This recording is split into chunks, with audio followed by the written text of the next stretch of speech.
예배하는 모든 분들에게 함께 하시기를 주님의 이름으로 축원합니다. 지난 주간에 우리 고국에는 문재인 대통령이 선출이 되어져서 새로운 대통령과 함께 우리 고국이 새로운 시대가 시작이 되었습니다.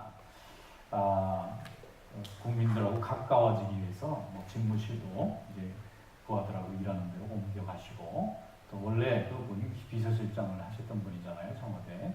그때 당시에 일했던 사람, 직원의 주방에서 일했던 사람들, 이런 사람들을 다 아는 거예요. 근데 이제 다시 이번엔 대통령으로 또 오셨기 때문에 되게 반가워하는 그런 모습들이 이렇게 보이고, 또 웬만하면 이제 백성들하고 좀, 국민들하고 대화를 좀 가까이 하고 싶다. 그런 걸 표현해서 참 시작이 좋아 보입니다. 그런 자세는 안 잊어버리면 좋겠는데, 문재인 대통령이 선출이 되기 바로 전에 타임지에서 아시아판에 그분을 표지 모델로 뽑았어요. 그리고 제목을 붙였어요. 니고시에이터. 니고시에이터라는 것은 서로 막 거래할 때 중간에서 거래를 조정해주는 사람, 또 무슨 인질범이 인질로 붙잡고 경찰하고 대치할 때 들어가서 그 인질범을 어떻게 이제 조건을 줘가지고 인질이 풀어나게 한다든지 이런 일을 하는 사람이 니고시에이터입니다. 그런데 왜 타임지는 문재인 대통령을 니고시에이터라고 불렀을까?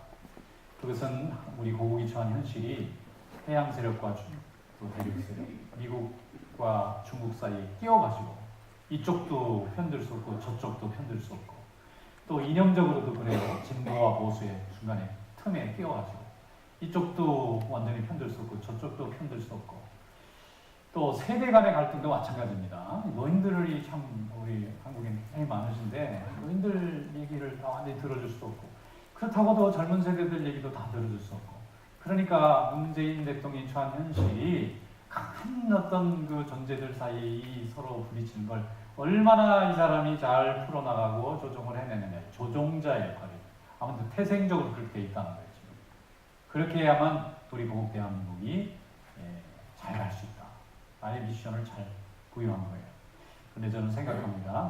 국민들과 가까이 하는 것도 참 좋은데, 우리는 본래부터 동방예의지국이고, 또 우리 고국의 노인들 세대가 많지만은 이분들이 그냥 노인된 게 아니라 지금의 이 나라를 만들어낸 노인들이잖아요. 어려운 그 고난의 시절을 정말 성실함과 열심으로, 근면함으로 세계 7번째나 되는 큰 이렇게 경제적으로 발전한 나라, 문화적으로 풍성한 나라를 만들었잖아요. 그렇기 때문에 이 노년 세대들이 가장 인구가 지금 굉장히 많습니다. 이 자주전을 안 나니까 우리나라 인구가 줄어들어가지고 이게 점점 줄어들어요. 그래서 이게 아이 안 낳는 것도 큰일입니다. 그런데 그렇다고 또 노인들이 이렇게 이제 아무 힘이 없어지잖아요. 힘이 없어진 노인들을 어떻게 잘 대접하느냐가 우리 민족의 앞뒤라고 또 관계가 있어요. 그래서 하나님 말씀에도 부모를 잘 공경하면 복을 받는 것처럼 우리나라도 대통령이 어른들을 잘 대접하면 복을 받을 줄로 믿습니다. 왜 그런가 하면 성경이 그걸 약속하고 있으니까. 성경이 그것을 명령하고 있으니까. 성경에도 부모님에게 순종을 잘하라고 말씀합니다. 순종은 우리 믿는 사람들에게 굉장히 중요한 덕목이에요. 순종 없는 사람은 믿음 없는 것입니다. 믿음은 행위나 표현이 아니고요, 마음과 생각입니다. 생각이 순종하는 마음을 가져야만 이게 진짜 믿음이지, 외모로는 순종하는 마음도 없고 겸손한 마음도 없고 감사한 마음도 없는데 겉으로 기도하는 모양을 가지고 있고 봉사하는 모양을 가지고 있고 헌신하는 모양을 가지고 있는 그 모양으로는 믿음이라 할 수가 없는 것입니다. 오늘 성경 말씀에 보면은 순종하라 그랬는데, 하나님에게 순종하면 이걸 믿음이라고, 부모님에게 순종하면 공경이 됩니다. 오늘 성경 말씀 한번 같이 읽어보겠습니다. 출애굽기 20장 12절. 출애굽기 20장 12절 오늘 주신 하나님의 말씀입니다. 다 함께 읽겠습니다. 내 부모를 공경하라. 그리하면 내 하나님 여호와가 내게 준 땅에서 내 생명이 길리라. 아멘.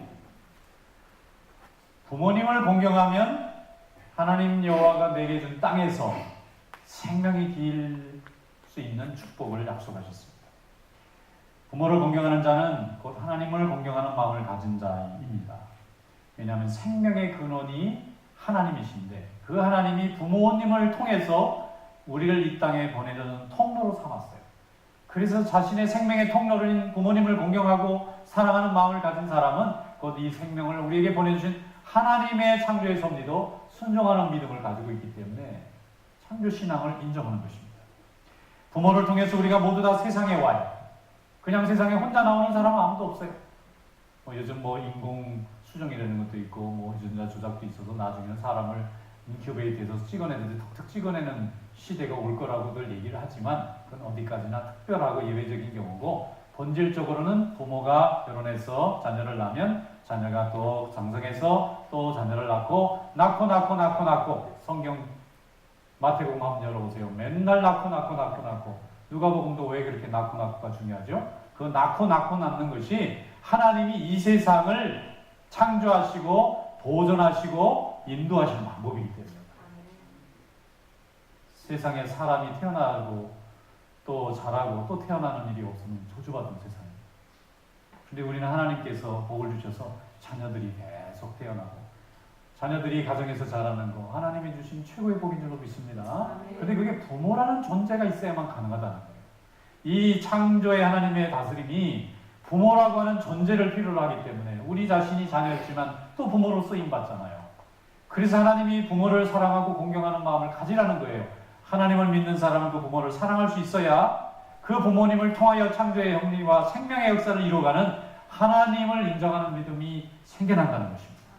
오늘도 하나님은 우리 가운데 창조의 역사를 지금도 이루어가는 줄로 믿습니다. 아이들이 자라서 시집장가 가면 창조의 섭리를 이루고 있는 거예요, 지금.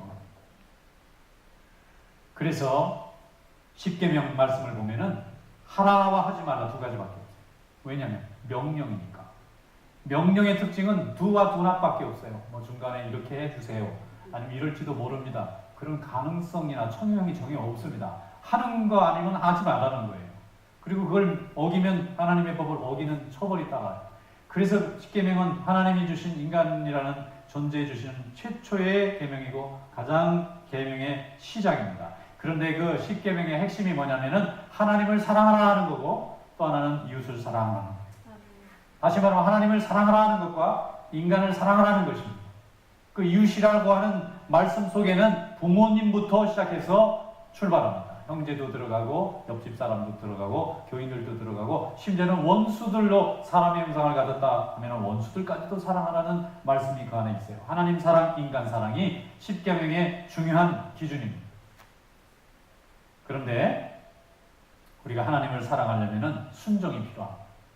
그런데 하나님을 사랑하는 가장 좋은 방법은 안식일을 거룩하게 지키는 겁니다. 우리가 하나님을 사랑해요. 하나님의 존재도 인정합니다. 그분이 나를 인도하신다는 것도 철저하게 깨닫고 순종할 수 있어요. 그런데 교회는 안 오고 예배드리는 자리를 안 온다면 그건 하나님을 사랑하는 것을 관념으로만 생각하는 것입니다.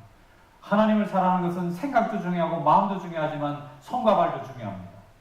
안식일이면 아무리 급하고 좋은 중요한 일, 내게 절박한 일이 있어도 하나님에게 바쳐야 되는 일주일에 하루는 하나님 앞에 드리는 이 시간의 11조를 이걸 인정하지 않고 헌신하지 않고 실행하지 않으면 거짓 믿음이나 마찬가지.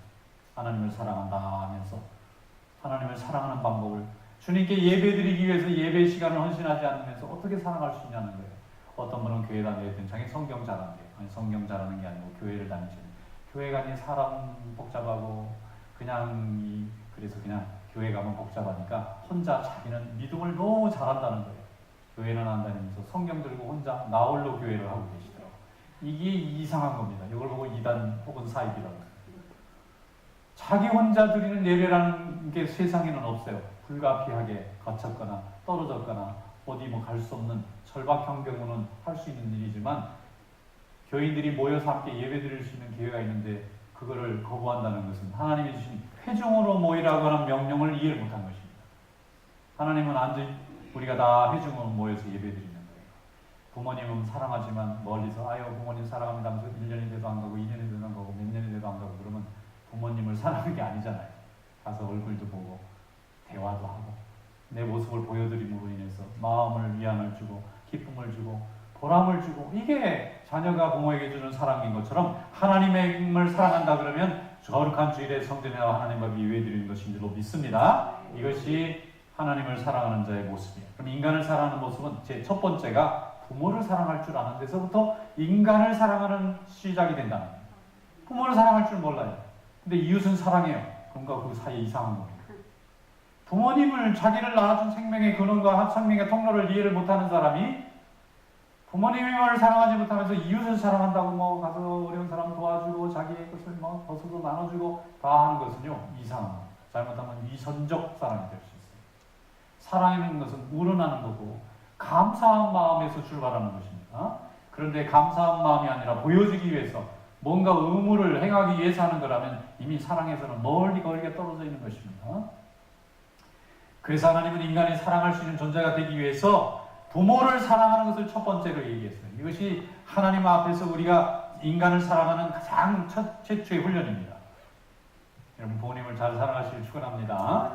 창세기 보면 요셉이 형들에게 노예로 팔렸다가 10몇 년 만에 애굽의 총리가 됐어요. 그리고 나서 애굽에 간 총리된 요셉이 제일 먼저 한 일이 자기 고향에 있는 아버지를 모시고 자기 집으로 오는 거예요. 이사 오는 겁니다. 아버지가 죽은 줄 알았다가 살아난 이 요셉을 끌어안고 요셉도 눈물을 흘리고 아버지도 눈물을 흘리고 벙벙 울면서 아버지 야곱이 한 말이 있어요. 내가 네가 죽은 줄 알았는데 살아있는 걸 봤으니 오늘 내가 죽어도 좋겠다. 그 말은 그동안 살아있는 세월이 산 것 같지 않았던 거예요. 가장 사랑하는 아내가 남기고 간 자식인데 그 자식이 죽었다고 했을 때 이 사람 삶의 의미가 없었을 겁니다. 그런데 그 아들이 살아있다고 하니까 할렐루야는 찬양하고 오늘 죽어도 좋겠다. 그렇게 행복해하는 거예요. 이 아버지의 사랑이잖아요. 아버지의 사랑. 오늘 널 봤으니까 나는 죽어도 좋겠다. 하나님께 쓰임받은 모든 하나님의 종들의 성경의 이야기를 보면 다 부모님을 참 귀하게 여깁니다. 우리 동해에서는 효라고 그러는데 성경에는 효라는 개념이 없어요. 효도를 성경에 말하는 것과 같이 매치시키려고 그러면 매치가 잘 안 됩니다. 그것은 근본적으로 사상의 토대, 철학의 토대가 달라요. 유교를 믿어야만 효를 할 수 있어요. 유교를. 그런데 성경을 믿는 우리 그리스도인들은 하나님의 명령이기 때문에 생명의 근원 되시는 부모님을 사랑합니다. 모습은 같지만 이 과정과 방향이 달라요. 우리는 하나님을 섬기는 믿음의 사람이기 때문에 그 하나님이 내 부모를 통해서 나를 땅에 보냈다는 섭리를 믿기 때문에 사랑하는 거예요. 그냥 도리로 내가 잘해야 되니까 내 가문에 축복을 받아야 되는데 가문의 명당이 돼야 되니까 섬기는 게 아닙니다. 우리 부모님도 하나님의 생명의 통로로 쓰임받은 것처럼 나도 쓰임받고 내 자녀도 쓰임받기 때문에 그 하나님의 섭리를 인정하기 때문에 귀하게 하나님의 쓰임받는 존재를 귀하게 여기는 거예요. 이것이 생명을 귀하게 여기는 믿음에서 출발하는 그런 부모님 사랑. 다윗은 골리앗을 쓰러뜨린 다음에 이스라엘 백성들에게 왕이 되면 좋겠다고 하는 인정을 받고 사랑을 받습니다. 그러니까 사울 왕이었는데 얼마나 질투나겠어요. 사울은 천천히요, 다윗은 만만히요. 10대 1로 비교를 했으니 얼마나 기분 나쁘겠어요. 그러니까 그때부터 사울 왕이 막 미워하는 거예요. 다윗을 데려다가 사위를 삼았다가 마음에 안 드니까 또 죽이려고 했다가 또 뭐 변방에 보냈는데 너 인정받으니까 도로 궁궐에 넣었다가 이 안에서 궁궐에 했다가 여기서 내부 근무하라고 했더니 또 거기 관리들이 다윗은 너무 좋아하니까 내놨다 하는데 자꾸 사랑만 받으니까 나중에 죽일 마음을 갔어요. 그래서 다윗이 그걸 알고 도망가요.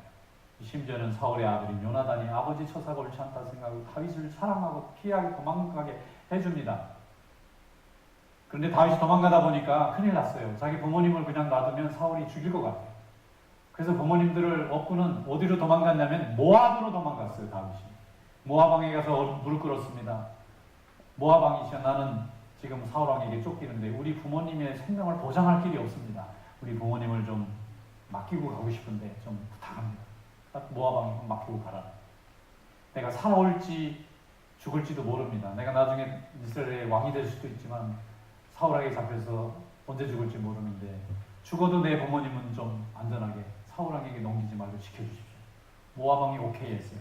왜 모압 왕이 오케이 했느냐면은 다윗의 증조 할머니가 룻입니다. 룻기 있죠? 사사기 뒤에 룻기가 있잖아요. 근데 룻이 어디 사람이냐면 모압 여자예요. 그래가지고 어릴 때에 다윗의 아버지인 이새는 할머니 손을 잡고 모압의 외갓집에 간 일이 많습니다. 그러니까 모압이 이게 남의 민족이지만 어릴 때부터 다윗의 가문에는 모압하고 좀 친한 관계가 있어요. 그러니까 위험할 때 거기로 가서 좀 피신시켜 놓을 때 모압 왕이 받아주는 뭐 이렇게 비슷하니까. 그런데 정말 나중에 다윗이 왕이 된 후에 부모님을 모시고 왔어요. 이게 무슨 얘기입니까 이게? 아무리 하나님의 일도 좋고 중요한 일도 다 좋은데 자기 부모님의 안전을 보장해놓고 하겠다는 거예요, 이 다윗이. 그만큼 부모님을 사랑한 사람입니다. 그러니까 하나님이 그에게 복을 주셔서 왕도 되고 하나님의 나라를 통치할 수 있는 머리를 삼아주신 줄로 믿습니다. 내일 바빠서 내 부모님 어떻게 됐나 모른다. 이게 이렇게 하면 안 돼요. 하나님을 믿는 사람은 부모님도 안전하게 만들어 놓고, 그리고 자기의 일도 하면은 하나님의 말씀대로 너 낳은 부모를 순종하고 공경하면 이 땅에서 네가 잘되고 장수하게 해주겠다. 하나님의 약속을 믿은 겁니다. 오늘도 하나님의 약속을 믿는 성도 될 수 있기를 축원합니다. 신명기 27장 16절에 그의 부모를 경홀히 여기는 자는 저주를 받을 것이라 할 것이요 모든 백성은 아멘 할지니라. 이스라엘 백성들 다 아무하고 부모를 이렇게 저주하면 안 된다 하는 걸 가르쳐 줍니다. 베드로가 예수님의 수제자입니다. 아주 충성했잖아요. 그런데 베드로가 한 번은 예수님에게 저희 집에 좀 신방 와주세요. 그래서 갔어요. 안식일 날 성전에서 말씀 전하고 오후에 베드로의 집을 따라갔더니 성경에 잘 보세요. 베드로에게 장모가 있는 거예요. 장모. 장모님을 자기 집에 모시고 있는 거예요. 베드로가. 그러니까 베드로는 결혼한 사람입니까? 아닙니까? 네, 한 사람이에요. 그게 증거예요. 그런 걸로 알아보는 거예요. 성경에서. 우리는 베드로는 총각인 줄로 자꾸 생각하는데 결혼한 사람인 거예요. 그러니까. 그런데 장모님을 모시고 살아요. 무슨 일인지는 모릅니다. 장모님을 자기 부모님처럼 부모님으로 모시고 살아요. 그런데 이 장모님이 열병을 앓아서 그냥 인사불성해요. 제가 열병 걸린 사람을 한번 본 적이 있는데요. 거의 2주 동안 정신을 못 차리더라고요. 원인도 모르고. 그냥 놔둬요. 그냥 끙끙 앓면서. 그러니까 불쌍한 거죠. 근데 예수님이 그걸 고쳐주셨어요. 그랬더니 그 장모가 그때부터 예수님을 수종들었다. 늘 섬기는 일을, 봉사하는 일을 해줬다. 그러니까 베드로는 근본적으로 장모님을 자기 집에 모시고 와서 살 만큼 말하자면 효도를 잘하는 사람입니다. 어른들을 참 긍휼히 여길 줄 알고 사랑할 줄 아는 믿음을 가진 사람이에요. 그러니까 예수님을 그렇게 죽는 날까지 한 번 자기의 주님으로 모시니까 죽는 날까지 주님으로 모신 거예요. 베드로에게 미스테이크 하나 있어요. 예수님이 잡힐 때 3번 모른다고 부인하고 마지막엔 저주까지 하잖아요. 근데 그것도 다른 눈으로 좀 볼 필요가 있어요. 다른 제자들은 무서워 다 도망갔는데 베드로는 그래도 따라간 거예요. 근데 목숨은 무서우니까 그 자리에서는 거짓말을 했지만 돌아서서 펑펑 통곡을 울잖아요. 그게 예수님을 저주한 게 진심이면 통곡은 이상한 거죠. 그러니까 이 예수님을 저주한 게 참이 아니기 때문에 이 통곡이 진실인 거예요. 나중에 예수님이 오니까 주님이 제 마음 아시잖아요. 그리고 위대한 사도가 되었습니다. 위대한 하나님의 종들의 공통점이 있어요. 순종 잘해요. 하나님을 순종해서 믿음으로 충성하고 부모님을 순종해서 부모님을 공경할 수 있는 그런 믿음을 가졌기 때문에 땅에서 살되고 장수하는 그런 축복을 받은 줄로 믿습니다. 예수님이 죽은 사람을 살린 일이 성경에 딱 3번 기록되어 있어요. 하나는 나인이라는 이름을 가진 성에 이 청년인데 죽어버렸어요. 그래서 장례식을 하는데 예수님하고 만났어요. 예수님이 그 어머니가 너무 통곡을 하니까 살려줍니다. 첫 번째 기도고, 두 번째는 회당의 장인, 회당장에 야이로라는 사람이 이름이 있는데 그 사람의 딸이 어린데 죽었어요. 그런데 와서 고쳐달라고 사람을 보내고 그러니까 예수님이 가서 이제 고쳐줍니다. 그 다음에 베다니에 있는 그 마르다의 오빠 나사로. 무덤에 그 사람은 나흘째 들어가서 이미 장사 끝났어요. 끝났는데 살려줍니다. 그런데 3번 중에 2번이 부모가 죽은 자식 때문에 애통해할 때 예수님이 고쳐줘요. 부모는 자식이 죽으면 자기의 생명을 바꾸고 싶을 만큼 애통해합니다. 그런데 예수님이 그 애통함을 보시고 기적을 일으키셨어요. 부모님의 애통한 자식을 향한 이 사랑은요, 하나님의 기적을 불러오는 동기도 될 수 있습니다. 그렇게 부모님은 자녀를 사랑합니다. 그러니까 하나님이 그 부모의 그 마음, 그 부모의 존재를 인정해야만 하나님을 믿는 바른 믿음이 된다고 말씀하는 것입니다. 그러므로 예수 믿는 사람은요, 하나님의 생명의 통로로 쓰시는 부모님을 귀히 여기고 또 창조주 하나님을 귀히 여기는 그런 믿음 되어야 될 줄로 믿습니다. 에베소서 6장 1절로 3절에 말씀합니다. 자녀들아, 주 안에서 너희 부모를 순종하라. 이것이 옳으니라. 내 아버지 어머니를 공경하라. 이것은 약속 있는 첫 계명이니 이로써 내가 잘되고 땅에서 장수하리라. 아멘. 10계명 중에요, 약속 있는 첫 계명이라는 조건이 붙은 10계명은 이거밖에 없어요. 나머지는 해라, 하지 마라, 해라, 하지 마라, do or do not만 있는데, 이거는 if you, 만약 네가 이거 하면 네가 이걸 받으라. 그러면 반대로 안 하면 없는 거예요. 곡물도 없어.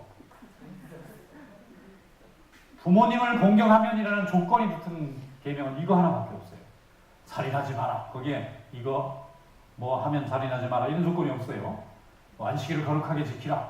안식일을 거룩하게 지키면 뭐 하고 이런 거 없어요. 그건 명령이에요. 그냥 들으면 축복받고 안 들으면 심판받아요. 그런데 이 부모님을 공경하라는 말은 부모님을 공경하라 그리하면 조건이 붙어요. 네가 땅에서 잘 돼요. 복 받아요. 물질의 복도 받고 명예의 복도 받고 지식의 복도 받고 그 다음에 장수예요. 이게 또 길어. 오래 살아요. 빨리빨리 안 죽어요. 부모님 잘 섬기면 오래 살아요. 왜냐면 부모님이 차 조심해라. 그럼 차 조심해야 되잖아요. 차 조심 안 하면 일찍 죽는단 말이에요. 근데 순종하면 차 조심해야지. 어디 가서 싸움하겠는데 끼어들지 마라. 그러면 부모님 말씀 듣고 아유 싸움 끼어들지 말아야지. 그럼 오래 사는데 부모님이 보고 뭐 부모님들이 뭘 안 하고 야하고 막 싸움에 끼어들었다가 근데 맞으면 죽는 수가 있어요. 부모님은 자녀의 생명이 중요해요. 그렇기 때문에 자녀가 다치거나 위험한 상황이 만드는 게 자기 인생의 가장 큰 고통이기 때문에 관심이 자녀들밖에 없어요. 그 부모님의 말을 순종하는 것은 자기를 보호하는 길이 될 수 있어요. 그러니까 부모님 말씀 순종해서 잘못될 거 없잖아요. 부모님들은 살아가면서 생존지혜라는 걸 배우건 배우지 않건 다 알게 돼요. 연륜에서 주는 거예요. 여기 가면 위험하겠구나. 저런 사람들 말을 들으면 사기를 당하겠구나. 경험해본 사람만 알아요. 근데 그걸 어린 사람들은 모르지만 인생을 오래 사고 산전순 다 겪어본 사람들은 벌써 사람들 말하는 소리, 분위기 움직이는 거 딱 알아듣잖아요. 이 생존 지혜를 순종하는 자식들은 배울 수 있지만 순종 못하고 부모님의 권을 인정하지 않는 사람 배울 기회가 없어요. 자기가 부딪혀야 배울 수 있어요. 시간을 너무 많이 허비해요. 행복하게 살 수 있는 인생의 시간을 허비한단 말이에요. 그래서 순종하라는 거예요. 그래서 어른을 모셔다가 그분에게 지혜를 배우라 그러잖아요. 이 지혜는 하나님이 인생 경험을 통해서 기도의 응답을 통해서 훈련시킨 지혜가 있어요. 특별히 기도하는 우리 부모님들 또 기도하는 우리 교회 어른들은요 하나님께 받은 체험의 지혜라는 게 있어요. 그걸 귀히 여기면 우리는 복을 받습니다. 그걸 무시하면 우리는 복을 못 받습니다. 하나님께서 우리에게 사랑을 가르칠 때도 가장 먼저 가까이 있는 우리 부모님을 사랑함으로 인해서 사랑을 하게 만들잖아요. 어떤 젊은 엄마가 예수를 믿게 됐어요. 그래가지고 그 교회에 새신자 공부를 마치고 세례 준비반을 다 거쳐가지고 세례를 받았어요. 그리고 받았는데 목사님이 또 모험교인 앞에서 처음 난생처럼 세례받은 사람 간증을 해야 된다고 해가지고 이분이 간증을 하게 돼 있는데 그걸 제가 들었지 뭡니까? 그런데 그 얘기를 쭉 듣다 보니까 은혜를 많이 받았어요.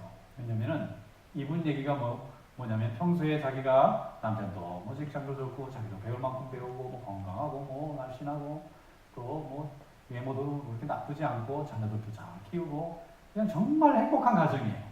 그러니까 이분 마음속에 나는 참 행복하게 잘 태어났구나 이런 마음을 가지고 사는데 가끔 집에 사람들이 와서 교회 전도하러 오는 분들이 교회 다니시죠? 그럼 저희는 교회 안 가요. 왜 안 가요? 부족한 게 없어요. 이렇게 된 거예요. 그래도 하나님은 당신을 사랑하시고 죄를 내가 왜 죄를 회개해야 돼?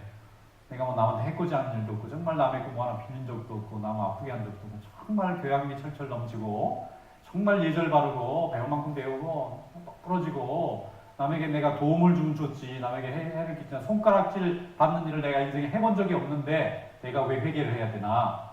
내가 무엇이 부족해서 교회에 가가지고 그냥 저렇게 그냥 사람 다 망가지게 질질 짜고 그냥 소리 빽빽 지르고 정신 나간 사람처럼 저렇게 해야 되나? 이분이 그렇게 생각한 거예요. 모든 사람들이 아마 그럴지도 몰라요. 이제 이렇게 크게 배울 만큼 배우는 사람 저렇게 예수 믿어갖고 이렇게 맛이 갔을까? 이렇게 생각했어요. 그래서 우리도 이상하게 됐다. 그래가지고 자기는 전 교회 안 다니고 그냥 교회 다니시면 잘 보내세요. 저는 그냥 뭐 그거 별로 안 필요합니다 그랬는데 어느 날 백화점에 갔는데 딸이 말이죠 비명을 지르는 거예요. 깜짝 놀라서 옷 끌려다가 뛰어가 보니까 에스컬레이터 앞에서 놀다가 뛰어서 막 물려 들어가가지고 막 다 부러지는 거예요. 이게. 그걸 들고 그냥 병원을 갔는데 이거 어떻게 붙일 수가 없는 거예요. 그러니까 의사 거기다 아이는 막 완전히 지금 그것 때문에 이제 몸이 지금 잘못돼 가는 거예요. 근데 아무리 애를 써도 이게 살려낼 수 있는 방법이 없는 거예요. 막. 그래서 나중에 수술을 몇 번 할 때마다 아이가 막 죽을 거 아닙니까? 그래도 살려내야 되니까. 어머니가 점점점 생명의 섭리 앞에 무릎을 꿇게 된 거예요. 살인된 지장이었는데 생명을 주관하는 분이 있구나. 그래가지고 그분이 무릎 꿇고 예수 믿기로 작정하고 제 아이를 살려주고 제대로만 돌려주시면 내가 예수 믿겠습니다. 그리고는 교회 와가지고 세례받고 간증하는 울면서 저는 몰랐다는 거예요. 생명을 주관하시는 분이 있다는 걸 머리로만 알았지 가슴으로 내 아이가 그렇게 되는 걸 보고 내가 낳은 생명인데도 내 생명이 아니고 그분을 주관하는 분이 있다는 그 아이를 주관하는 분이 있다는 걸 인정했다는 거예요. 그래서 그때부터는 기도하는 거예요. 이게 부모예요. 이게. 다른 걸로는 절대 하나님 앞에 돌아올 수 없었는데 자기 아이의 생명을 넣고 하니까 하나님 앞에 무릎 꿇을 수 있는 거예요. 그래서 부모를 귀히 여기라는 거예요. 부모님만이 나의 생명을 마지막까지 긍휼히 여기고 안타까워하고 애타하기 때문에 그 마음이 하나님이 주시는 마음이지 인간이 가질 수 있는 마음이 아니라는 것입니다. 잠언 1장 8절 9절입니다. 내 아들아 내 아비의 훈계를 들으며 내 어미의 법을 떠나지 말라. 이는 내 머리에 아름다운 관이요 내 목에 금사슬이니라. 하나님 앞에 순종함으로 인해서 주님께 영광을 돌리고 이 땅에 잘되고 장수하는 그런 축복을 받는 주인공들이 다 되시기를 주님의 이름으로 축원합니다.